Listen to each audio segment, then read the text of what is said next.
Mari kita bersyukur kehadirat Allah Subhanahu wa taala bahwa pada siang hari ini kita dapat memenuhi masjid ini untuk bersama-sama nanti salat zuhur secara berjamaah.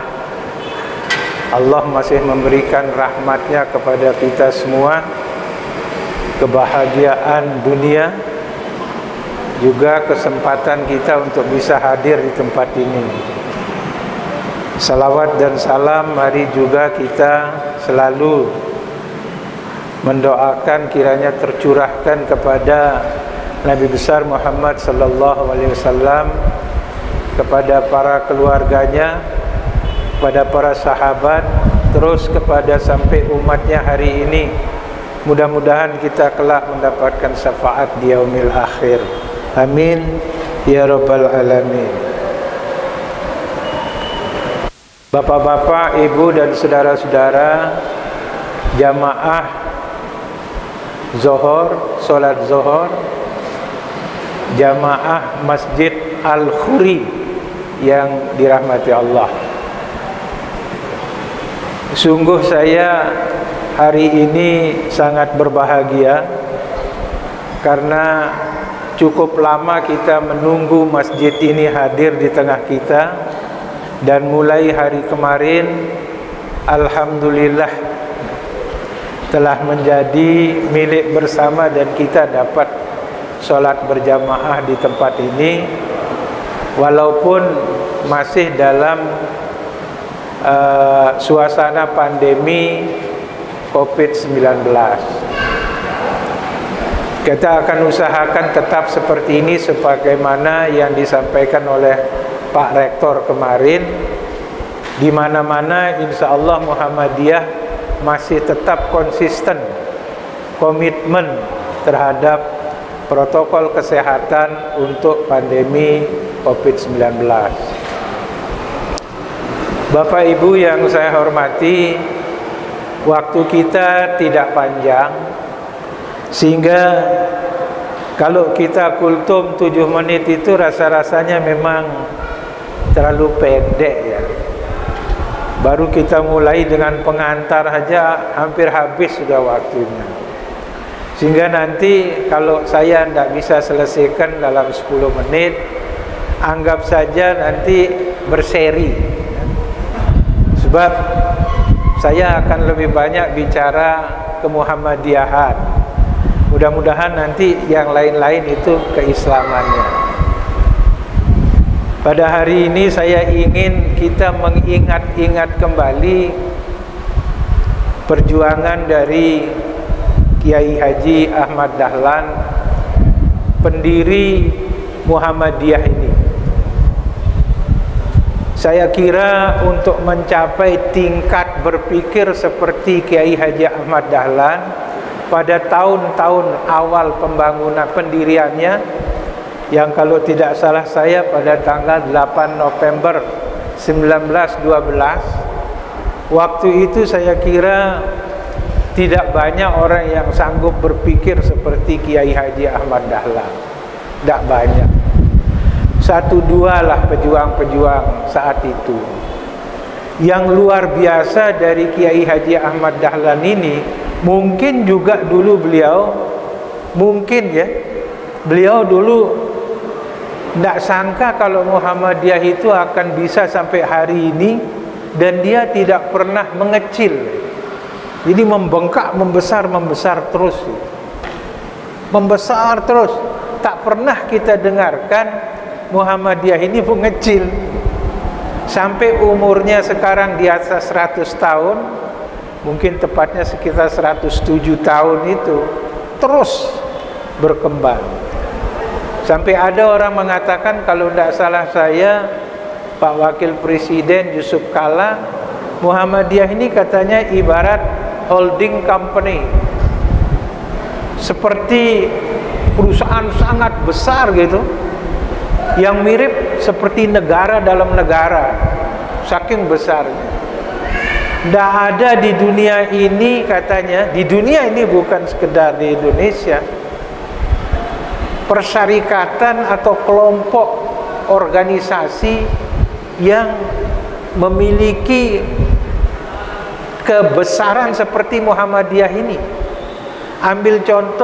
Kita ambil contoh yang setara dengan universitas yang ada di satu wilayah negara yang lebih besar dari Muhammadiyah ini di dunia ini tidak ada. Ini Muhammadiyah ini lebih dari 160 universitasnya berada di seluruh Indonesia. Tidak ada di negara lain, sehingga diakui oleh semua negara bahwa ini sesuatu yang sangat besar dengan segala macam kekayaannya. Nah, dulu ketika beliau mendirikan Muhammadiyah ini, supaya kita saling mengingatkan ya, sekaligus bagi yang belum pernah membaca tentang kemuhammadiyahan atau barangkali yang kurang rajin memperhatikan, maka kita coba mengingat-ingat kembali. Ada dua faktor latar belakang didirikannya Muhammadiyah waktu itu oleh Kiai Haji Ahmad Dahlan. Pertama, faktor subjektif, dan yang kedua faktor objektif. Yang subjektif ini adalah yang memang paling fundamental, karena biasanya bapak-bapak, orang-orang selevel Kiai Haji Ahmad Dahlan, Kiai Haji Wahid Hashim pendiri NU, orang-orang setingkat itu mencapai titik memulai pendirian itu pasti melalui proses. Prosesnya sudah panjang itu.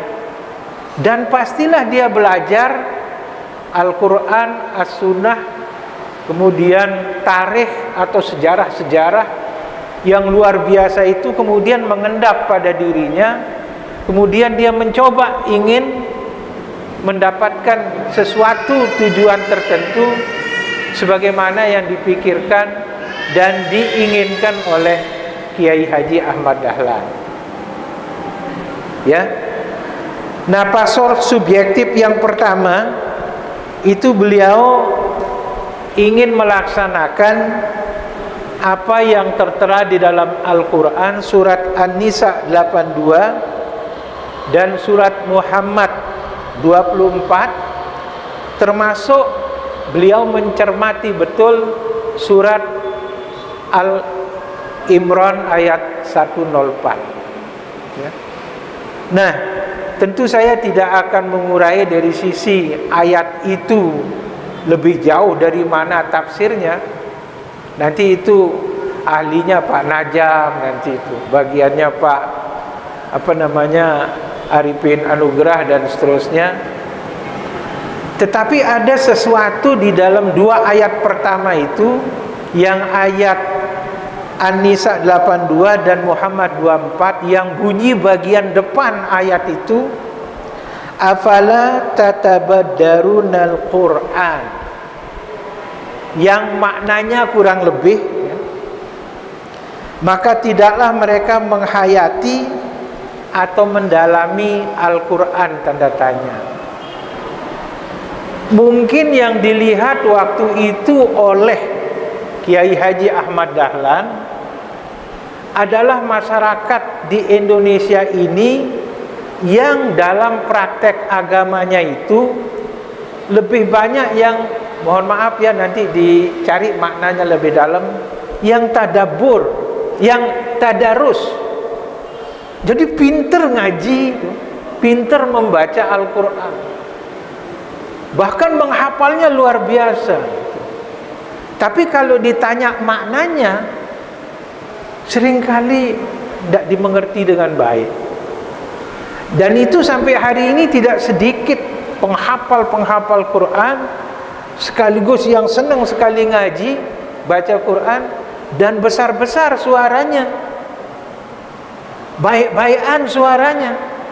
Tapi kalau ditanya, bos, Nabi maksud niki yang pelungguh baca, tidak tahu. Kecuali mungkin bismillahirrahmanirrahim, ya maha pengasih, maha penyayang, sanggup. Tapi begitu jalan, tidak sanggup. Karena itu mungkin Pak Ahmad Dahlan, kiai dulu berpikir, wah ini harus masuk tadaburnya itu, penghayatan, pemaknaan. Kalau tidak gitu, sulit kita memahami Al-Quran itu. Baru beliau terkesan dengan surat Al-Imran 104 itu, ya, wal takum minkum yad'u, wal takum minkum, terus ummati yad'una ilal khair wa ya'muruna bil ma'ruf wa yanhauna 'anil munkar wa ulaika humul muflihun. Di situ ada penekanan tentang adanya sekelompok orang yang, nah, kelompok orang ini kira-kira menurut saya ini yang terpikirkan dulu, ada sekelompok orang yang berkumpul-kumpul, kemudian membentuk sebuah organisasi, kemudian melalui organisasi itu dia berjuang untuk tujuan kemuhammadiyahan. Nah, kita ini adalah kelompok itu. Kelompok itu kita. Kelompok yang akan menyuruh kepada amar ma'ruf dan mencegah pada kemungkaran. Itu kira-kira. Jadi kalau dikembalikan kepada fungsi ini, maka tidak ada lain pikiran kita. Kita ini adalah orang-orang yang harus beramar ma'ruf dan bernahi mungkar. Itu mintanya Kiai Haji Ahmad Dahlan itu seperti itu. Dan dalam perjalanannya sampai hari ini, insya Allah kita masih termasuk yang itu. Ya, jadi 3 ayat-ayat Al-Quran itu yang menginspirasi beliau, sehingga luar biasa hebatnya sampai hari ini Muhammadiyah masih tetap hidup dengan baik.